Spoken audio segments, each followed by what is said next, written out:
Hello friends, मेरा नाम है शिवम और हम लोग मैट्रिक्स ख़त्म, डिटरमिनेंट ख़त्म, उन दोनों के एक्सरसाइजेज भी ख़त्म, मैट्रिक्स का वन शॉट रिवीजन भी ख़त्म। अब हम लोग आए हैं डिटरमिनेंट के वन शॉट रिवीजन पे। ये ख़त्म होने के बाद एक नया चैप्टर, शानदार चैप्टर शुरुआत करेंगे। उस चैप्टर का नाम होगा रिलेशन एंड फंक्शन।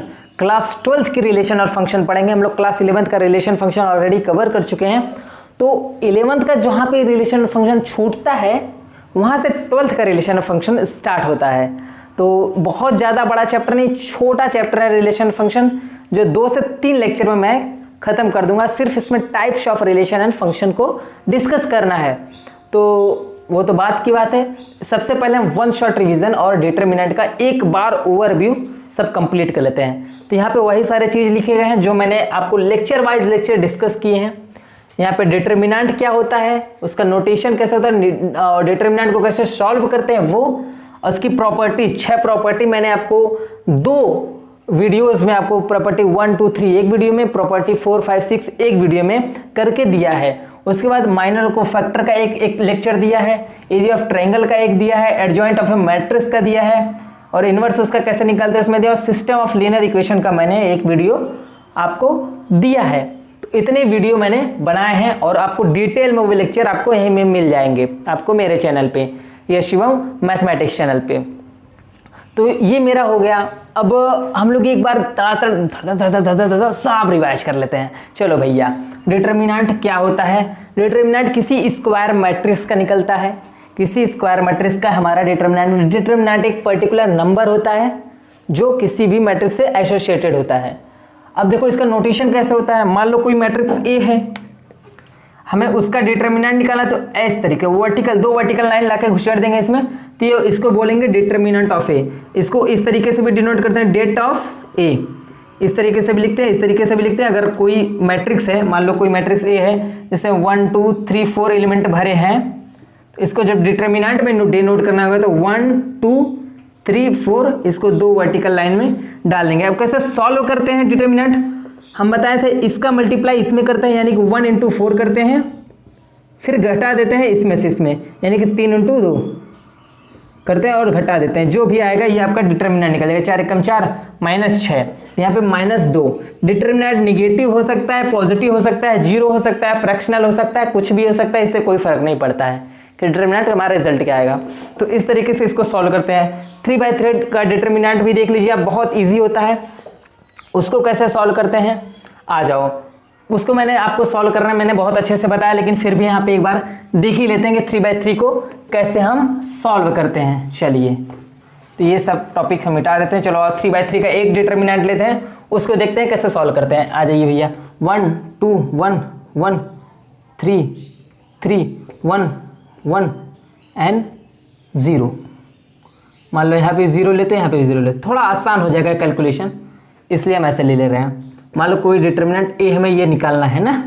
अब चलो हम अलोंग एक्सपेंड करते हैं, किसी के अलोंग हमें एक्सपेंड करना है, हमें ये खोलना है, ये डिटरमिनेंट हमें खोलना है। और किसके अलोंग खोलना है, पहले हम C1, ये C1 है, ये C2 है, C3, यानी कॉलम 1, कॉलम 2 एंड कॉलम 3, ये रो 1, रो 2 एंड रो 3।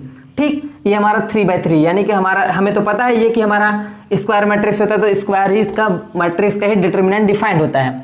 चलो भैया, इसके अलोंग करना है तो 1 करो, फिर 1 ऐसे से करो, ऐसे से करो, यानी इसका मल्टीप्लाई इसमें करो, इधर और इधर काट लो, और फिर 3 का मल्टीप्लाई 0 में करो, फिर माइनस। अब 2/2 का डिटरमिनेंट बना तो वही 2/2 का जैसे सॉल्व करते हैं वैसे सॉल्व करो, 3 × 0, फिर माइनस 1 × 3। ठीक, ये हमारा एक बन गया। आ जाओ, छोटे वाले ब्रैकेट में करते हैं। अब यहाँ पे ये प्लस, ये माइनस, -0। अब 0 किए हैं और यहाँ पे कुछ भी आएगा, मान लो 0 ये करिए, ये किए, तो इधर उधर मल्टीप्लाई तो करेंगे, लेकिन 0 के साथ कुछ भी रहेगा तो 0 मल्टीप्लाई करके अंदर 0 कर देगा। ठीक, फिर इधर भी अगर कुछ आएगा तो 0 के साथ अगर कुछ रहेगा तो वो मल्टीप्लाई करके 0 कर देगा, यानी कि हमारा सिर्फ इतना ही पार्ट जो हमारा नंबर बचेगा, तो ये बाकी सब 0 हो जाएगा। उसके बाद करते क्या है, 3 × 0 और -1 × 3, यानी कि -3 मारा गया तो 1 × -3, तो हमारा आंसर हो गया -3।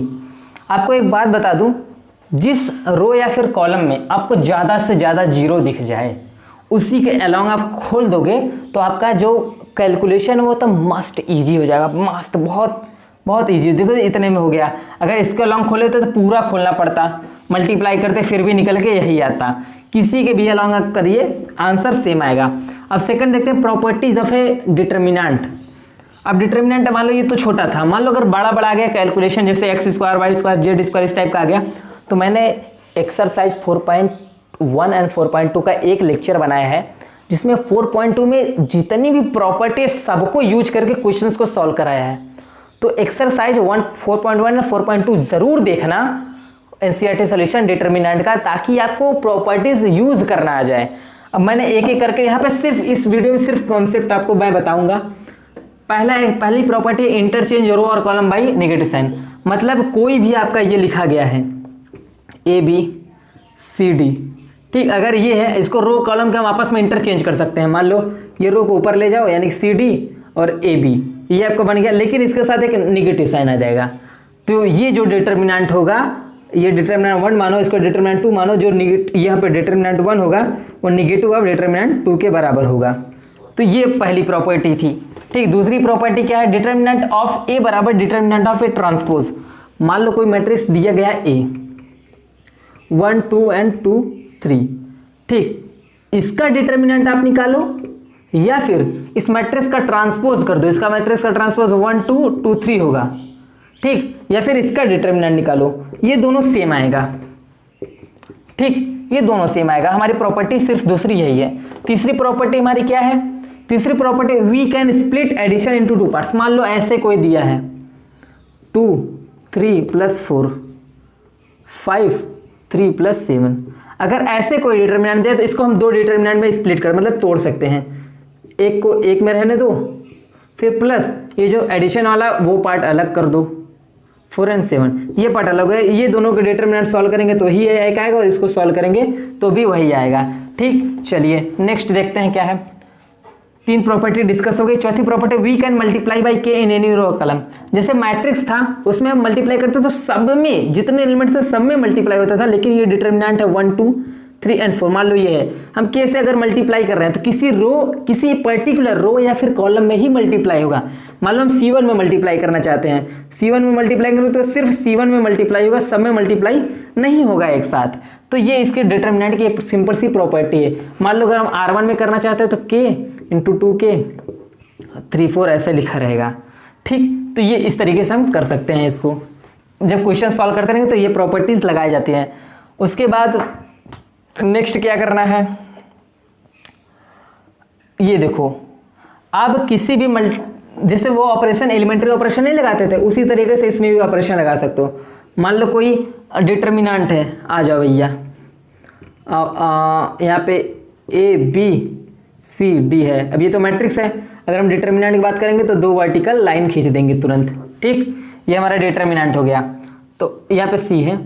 अब हम बोला है कि मान लो अगर यहाँ पे ये ऑपरेशन लगा R1 + 2R2, ये है सिंपल सी कोई बात नहीं है। R1 ही हमें ऑपरेट करना है, R1 में इसमें 2 से मल्टीप्लाई करो, इसमें जोड़ना है, यानी कि A + 2C B + 2D, और ये जैसे था वैसे रहेगा। तो ऐसे ऑपरेशंस लगा सकते हैं क्वेश्चन को सॉल्व करते दौरान, ठीक। तो ये आपको हम बता दिए हैं और मैंने इन सभी प्रॉपर्टीज़ को लेक्चर वाइज मतलब आपको अच्छे से एक्सप्लेन करके एग्जाम्पल के साथ मैंने दिखाया है। अब वी कैन अप्लाई ऑपरेशन, ये वाला चीज़ तो हमने 5 डिस्कस किया। अब छठा क्या है, आपको डिटर्मिनेंट में अगर कहीं अगर 1 2 3 लिखा है, 1 1 1 लिखा है, अगर यहाँ पे 1 2 3, अगर कहीं भी 2 कॉलम या फिर कहीं पे 2 रो अगर आपस में सेम दिख जाए तो उसका जो डिटर्मिनेंट होता है 0 तुरंत मार के चले आना।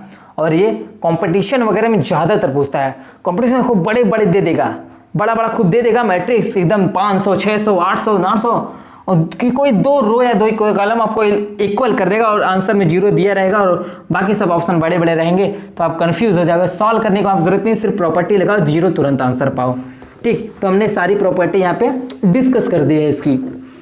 उसके बाद हमारा नेक्स्ट कॉन्सेप्ट जो आता है वो बताया है माइनर और कोफैक्टर का।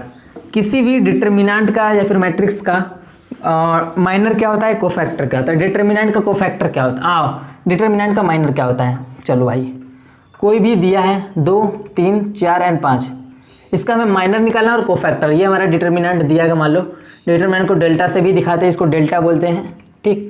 ये है डेल्टा साइन, ठीक। इसका हमें क्या निकालना है, माइनर निकालना है। तो देखो भैया माइनर हर एक एलिमेंट का निकलता है। ये एलिमेंट कौन सा है, माइनर को m से दिखाते हैं और ये स्पॉट है 1 1। तो इसका जो होगा माइनर वो क्या निकलेगा, इसको ढक लो, इसको ढक लो, इसको ढको, इसको ढको, तो बचा क्या, 5 बचा, इसका माइनर हो जाएगा 5। फिर 4 का निकालना है, तो ये स्पॉट कौन सा है, ये दूसरा रो है और पहला कॉलम है, यानी कि ये दूसरा रो है और पहला कॉलम है, यानी कि M21 लिखा गया है। इसको ढको, इसको ढको, तो ये बचा क्या 3। फिर उसी तरीके से इसको देखना है, तो ये क्या है M22, दूसरा रो दूसरा कॉलम, तो ये गया, तो बचा क्या यहाँ पे 2, तो इसका माइनर 2 हो गया। अब यहाँ पे इसका निकालना है, सबका निकालना, तो यहाँ पे M12 इसका निकालना है, तो इसको ढको, उसको ढको, यहाँ पे बचा क्या 4, तो इसका माइनर 4 हो गया। अब बात अगर कोफैक्टर की करें तो आप कोफैक्टर का एक चीज जान लो, कोफैक्टर को A से दिखाते हैं, aij बराबर -1 के power i plus j into minor. ठीक, सिंपल सी बात है। अगर हम यहाँ पे 1 1 रख रहे हैं, M11 रख रहे हैं, तो यहाँ पे क्या होगा -1, अब i j की जगह 1 है, 1 + 1, और यहाँ पे aij यानी कि A11। अगर हम A11 निकाल रहे हैं, 2 का कोफैक्टर निकाल रहे हैं, तो -1 की पावर 2 क्या होगा, तो 1 ही होगा, यानी कि इसको लिखे ना लिखे कोई फर्क नहीं पड़ता। अब M11 क्या है, आगे 5, यानी कि A11 का जो कोफैक्टर है वो हमारा 5 होगा। अब हमें A12 का निकालना है, A12 का निकालना, तो -1 का पावर 1 + 2 हो जाएगा, और यहाँ पे भी M12 हो जाएगा। अब देखो भैया, अब यहाँ पे 2 + 1 3 हो जाएगा, और 3 हो जाएगा तो यहाँ पे -1 हो जाएगा, और यहाँ पे M12 हम निकाले हैं पहले से, M12 4 निकाले हैं, तो जो A21 का होगा कोफैक्टर वहाँ पे -4 आ जाएगा। ठीक, और आपको मैं एक सिंपल वर्ड भी बता दें, अगर आपको कोफैक्टर निकालना है तो आप सिंपली कोफैक्टर निकाला करो। निकालने के बाद कोफैक्टर मैट्रिक्स में लिखा जाता है, कोफैक्टर की मैट्रिक्स बन जाएगी, उसके लिखो, इसका जो लिखोगे कोफैक्टर यहाँ पे लिख देना, प्लस का प्लस रहेगा, यहाँ पे माइनस लगा देना, जो भी माइनर यहाँ पे लिखोगे, यहाँ पे जो माइनर लिखो यहाँ पे माइनस लगा देना, यहाँ का प्लस के प्लस रहने देना, जो माइनस है माइनस रहने देना, तो ये आपका कोफैक्टर और माइनर इससे आराम से इजीली निकल जाएगा। और कोफैक्टर और माइनर के बीच में एक छोटा सा कॉन्सेप्ट भी यहाँ पे है। अगर कोई डिटर्मिनेंट दिया है और अगर उसी के अलॉन्ग, जैसे अगर ये दो, इस रो का कोफैक्टर आप निकाल रहे हो, अगर रो का कोफैक्टर R1 का कोफैक्टर आप निकाले हो और उसी के एलिमेंट के साथ मल्टीप्लाई कर दोगे, तो आपको डिटर्मिनेंट पूरे की निकालने की कोई ज़रूरत नहीं है। जैसे यहाँ पे तो इजी है, लेकिन जब बड़ा बड़ा डिटर्मिनेंट आपका बनेगा, जैसे मान लो ये डिटर्मिनेंट आपका बना A B C D, ठीक, फिर यहाँ पे A1 B1 D C1 D1, ठीक है, A2 A3 A4, और फिर B1 B2 B3 B4 C1 C2 D2, ठीक, C3 D3 C4 D4। अब ये अगर डिटर्मिनेंट कोई आपको दोगे तो भाई कितना बड़ा है यार, इसको लोगे फिर ये बनेगा, फिर इसको सॉल्व करो पूरा 3x3, मतलब ये बहुत बड़ा है, आपकी सोच से भी बड़ा, मतलब 2-3 पेज पे जाएगा ये। अगर आपको पता रहेगा कि इसके अलॉन्ग आपको एक्सपेंड करना है, तो इसके अलॉन्ग आप पहले कोफैक्टर निकाल लो। ठीक, कोफैक्टर देखो निकालोगे तो अब A11 का कोफैक्टर निकालो, A11, और इसी के एलिमेंट के साथ मल्टीप्लाई कर दो A1, ठीक, इसके साथ इसका कोफैक्टर मल्टीप्लाई कर दो, प्लस कर दो, इस एलिमेंट को लिखो और इसी के कोफैक्टर को इसके साथ मल्टीप्लाई कर दो, फिर C1 को लिखो, इसके कोफैक्टर को आप मल्टीप्लाई कर दो इसके साथ, और D1 को लिखो और इसके कोफैक्टर को आप मल्टीप्लाई कर दो, बराबर डिटर्मिनेंट ऑफ A आ जाएगा। अगर ये डिटर्मिनेंट, अगर ये A का डिटर्मिनेंट है, तो ये बहुत मस्त फार्मूला है, आप समझ सकते हो। इस तरीके से मैंने आपको एनसीईआरटी के एक्सरसाइजेस में आपको सॉल्व कराए हैं कि कैसे माइनर कोफैक्टर को इस तरीके से सॉल्व करते हैं। अब आते हैं एरिया ऑफ ट्रायंगल पे। एरिया ऑफ ट्रायंगल सिंपल कुछ होता नहीं है, कोई भी ट्रायंगल है, त्रिभुज, उसका एरिया निकालना है। ये रहा त्रिभुज, ठीक, ABC, हमें ये एरिया निकालना है, ये पूरा एरिया हमें फाइंड करना है। अरे यार, जब यहाँ पे दिया ही रहेगा वर्टिसेस x1 y1, यहाँ पे दिया रहेगा x2 y2, और यहाँ पे दिया ही रहेगा x3 y3, नहीं भी दिया रहेगा तो कुछ डिफरेंट टाइप के क्वेश्चन बन सकते हैं, जो मैंने आपको एनसीईआरटी सॉल्यूशन में कराए हैं, तो आप वहाँ से भी चेकआउट कर सकते हो। उसके बाद और यहाँ पे बहुत सिंपल, अगर फार्मूला कोई बोले एरिया ऑफ ट्रायंगल का फार्मूला बताओ, तो आप सिंपली बता सकते हो 1/2, डिटर्मिनेंट में x1 x2 x3 y1 y2 y3, और यहाँ पे 1 1 1, ये सिंपल फार्मूला, जहाँ पे x1 y1 आप लोग समझ रहे हैं कि क्या है। ठीक, तो ये आपका डिटर्मिनेंट फार्मूला है आपका एरिया ऑफ ट्रायंगल निकालने का, जिससे आप एरिया ऑफ ट्रायंगल बहुत इजीली निकाल सकते हो। तो अभी तक हमारा डिटर्मिनेंट हो गया, प्रॉपर्टीज हो गई, माइनर कोफैक्टर हो गया, एरिया ऑफ ट्रायंगल हो गया। अब आते हैं एडजॉइंट पे। एडजॉइंट ऑफ ए मैट्रिक्स क्या होती है? देखो भैया, सिंपल अगर डिफरेंशियल बनाए ना, एडजॉइंट किसी मैट्रिक्स ऐसे दिखाते हैं, एडजॉइंट ऑफ ए। ठीक, अगर किसी का एडजॉइंट निकालना तो क्या होगा? कोफैक्टर निकालो, उसका कोफैक्टर का मैट्रिक्स बनाओ और फिर उसका, देखो कोफैक्टर का मैट्रिक्स बनाए, फिर उसका ट्रांसपोज कर दो, उसके बाद जो आएगा वो आपका हो जाएगा एडजॉइंट ऑफ ए। मतलब कि अगर सिंपली हम बात करें, बहुत ज़्यादा टिपिकल न बनाते हुए, कोई भी मैट्रिक्स दिया है या फिर कोई भी डिटर्मिनेंट दिया है, उसका कोफैक्टर्स निकालो, उसका मैट्रिक्स बनाओ, ठीक, एडजॉइंट मैट्रिक्स होता है। ठीक, उसका जब कोफैक्टर का मैट्रिक्स बनाओगे, उसका ट्रांसपोज कर दो, तो वो जो आएगा ट्रांसपोज करने के बाद जो मैट्रिक्स मिलेगी हमें, वो आपका होगा एडजॉइंट ऑफ ए। सिंपल सी चीज़ मैंने आपको बताई थी। और एक और सिंपल सी चीज़ जान लो, अगर कोई मैट्रिक्स ए है, उसको एडजॉइंट ऑफ ए से मल्टीप्लाई करें या फिर ये इसके इक्वल होगा, एडजॉइंट ऑफ ए, ये दोनों आपस में इक्वल होंगे, बराबर साथ में इसके बराबर होगा। तो ये बहुत ही इंपॉर्टेंट कॉन्सेप्ट है। कहने का मतलब सिर्फ है, कोई मैट्रिक्स ए है, उसका एडजॉइंट निकाल के आप मल्टीप्लाई करो, चाहे पहले एडजॉइंट निकला फिर उस मैट्रिक्स के साथ मल्टीप्लाई करो, ये दोनों इक्वल होगा। साथ में साथ एक और इंटरेस्टिंग चीज आएगी, डिटर्मिनेंट ऑफ ए, उसके साथ मल्टीप्लाई, यानी कि ये मालूम है क्या लिखा है आपको? ये चीज लिखा है। अगर 3/3 का है तो आपको ये चीज लिखा गया है। ठीक, तो ये आपका आ जाएगा, ये एक मैट्रिक्स आ जाएगी डिटर्मिनेंट को मल्टीप्लाई करके अंदर। तो आप बहुत सारे कॉम्पिटिटिव एग्जाम्स में इसका यूज़ करके आप बहुत सारे क्वेश्चंस को इजीली सॉल्व कर सकते हो। एडजॉइंट हो गया हमारा।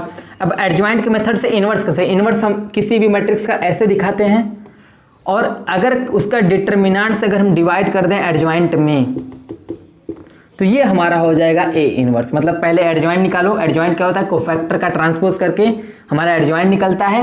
एडजॉइंट निकलने के बाद हमें ए से डिवाइड कर देना है, तो ये हमारा सिंपल ए इनवर्स निकल जाएगा। तो हमें इनवर्स ऑफ ए मैट्रिक्स निकल जाएगा। अब हम बात करेंगे सिस्टम ऑफ लीनियर इक्वेशन की। ये हमारा लास्ट टॉपिक है, सबसे इंपॉर्टेंट टॉपिक है सिस्टम ऑफ लीनियर इक्वेशन। अब सिस्टम ऑफ लीनियर इक्वेशन देखो दो तरीके का हो सकता है। पहले तो होमोजीनियस होता है, दूसरा नॉन होमोजीनियस। पहले तो एक सिस्टम लिख लेते हैं, एक general system of linear equation लिख लेते हैं। a11 x1 plus a12 x2। ठीक, जाते जाते क्या बनेगा यहाँ पे a1n xn। ठीक, उसके बाद फिर a21 ठीक x2 इधर जा रहा है। ठीक, यहाँ पे मान लो y ले लेते हैं, कुछ भी ले लेते हैं, कोई फर्क नहीं पड़ता है उससे कि आप ले क्या रहे हैं।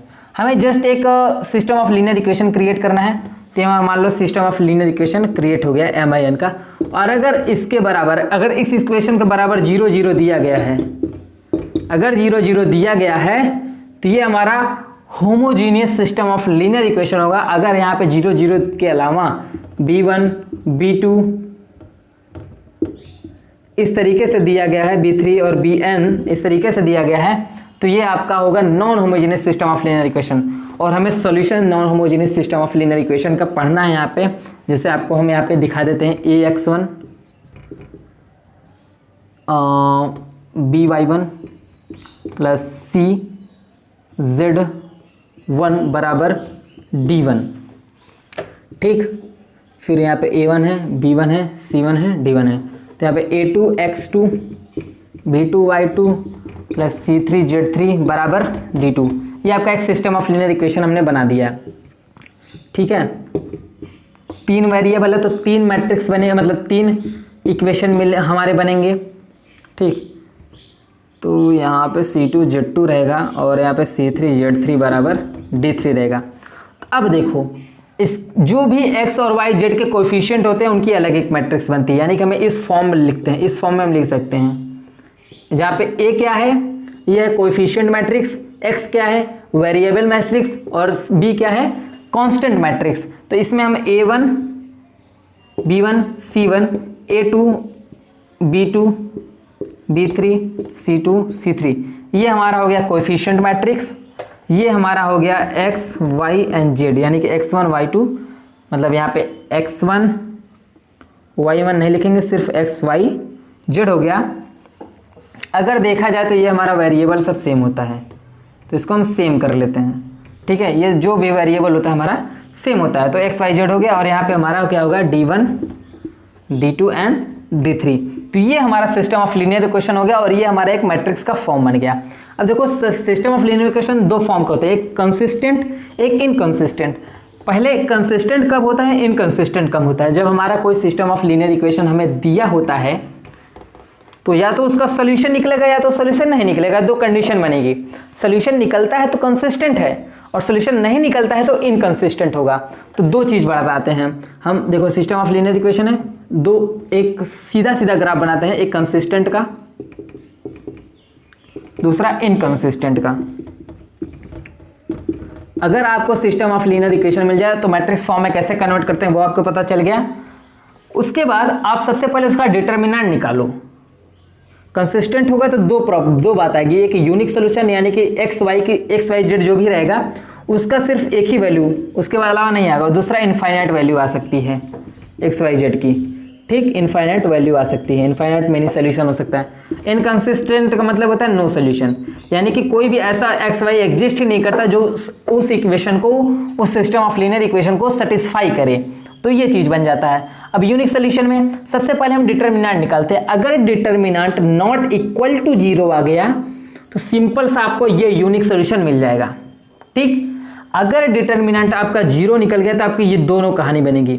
इन दोनों कहानी में आपका determinant A not equal to 0 पहले मिलेगा। सबसे पहले अगर इक्वल टू 0 मिल गया तब आप एक चीज़ और चेक करोगे, एडजॉइंट ऑफ ए और उसका मल्टीप्लाई बी से करोगे। अगर ये 0 आ गया, अगर ये 0 आ गया तो इनफाइनाइट मेनी सॉल्यूशन की बात होगी। अगर एडजॉइंट ऑफ ए इसको मल्टीप्लाई बी से करो और नॉट इक्वल टू 0 आ गया तो नो सॉल्यूशन हो जाएगा, ठीक। तो इसको आगे फर्दर सॉल्व ही नहीं करना है। तो ये था आपका सिस्टम ऑफ लीनियर इक्वेशन। कैसे सॉल्व करते हैं वो मैंने एनसीईआरटी सॉल्यूशन के एक्सरसाइजेस में मेंशन किए हैं, जस्ट इसके पहले वाली एक्सरसाइज है, तो आप वहाँ पे जाके कैसे सिस्टम ऑफ लीनियर इक्वेशन को डिटेल में सॉल्व करते हैं वो आपको वहाँ पे पता चल जाएगा। अगर यूनिक सोल्यूशन आ गया तो इस पैटर्न को फॉलो करते हुए सॉल्व करेंगे। अगर इनफाइनाइट सोल्यूशन आ गया तो दो इक्वेशन को आपस में एक वेरिएबल पुट करके सॉल्व करेंगे। वो कैसे करते हैं वो मैंने जब सिस्टम ऑफ लीनियर इक्वेशन को पढ़ा रहे थे तो उसमें मैंने सॉल्व बताया था कि कैसे सॉल्व करते हैं। तो पूरा ये वन शॉट रिविजन यही था। आप सिंपली आई होप कि आपको बहुत अच्छे से एक बार ओवरव्यू मिल गया होगा कि क्या होता है डिटर्मिनेंट, डिटर्मिनेंट की प्रॉपर्टीज क्या होती है, एरिया ऑफ ट्रायंगल क्या होता है, एडजॉइंट क्या होता है, इनवर्स कैसे निकलता है एडजॉइंट मेथड से, सिस्टम ऑफ लीनियर इक्वेशन क्या होता है, वो आई होप आपको सारी चीज़ें समझ में आ गई होंगी। तो ये था मेरा वन शॉट रिविजन और आज इसी लेक्चर के साथ मैट्रिसेस और डिटर्मिनेंट की कहानी खत्म होती है। अब हम मिलेंगे एक नए जोश के साथ, नए चैप्टर के साथ, नई शुरुआत के साथ। Thank you so much for watching this video. और ये दोनों चैप्टर बहुत इंपॉर्टेंट होते हैं एग्जाम के पर्सपेक्टिव से, ठीक। तो अच्छे से पढ़िएगा। जो भी क्वेश्चन है समझ में आप कमेंट बॉक्स में मेंशन करिए या फिर टेलीग्राम पे आप उसको मुझे बताइए, तो आपको वहाँ से मैं आपको सोल्यूशन आपको ज़रूर दूंगा, ठीक है। और इसके बाद आप लोग पढ़ते रहिए, कोई भी प्रॉब्लम मैं हूँ। और आपको प्रीवियस ईयर क्वेश्चन मैं एग्जाम के 1-2 महीने पहले से ही स्टार्ट करूँगा ताकि एग्ज़ाम एकदम मस्त हो जाए, एकदम खतरनाक, आप लोग अच्छा नंबर गेन करो, ठीक है। Thank you so much for watching this video.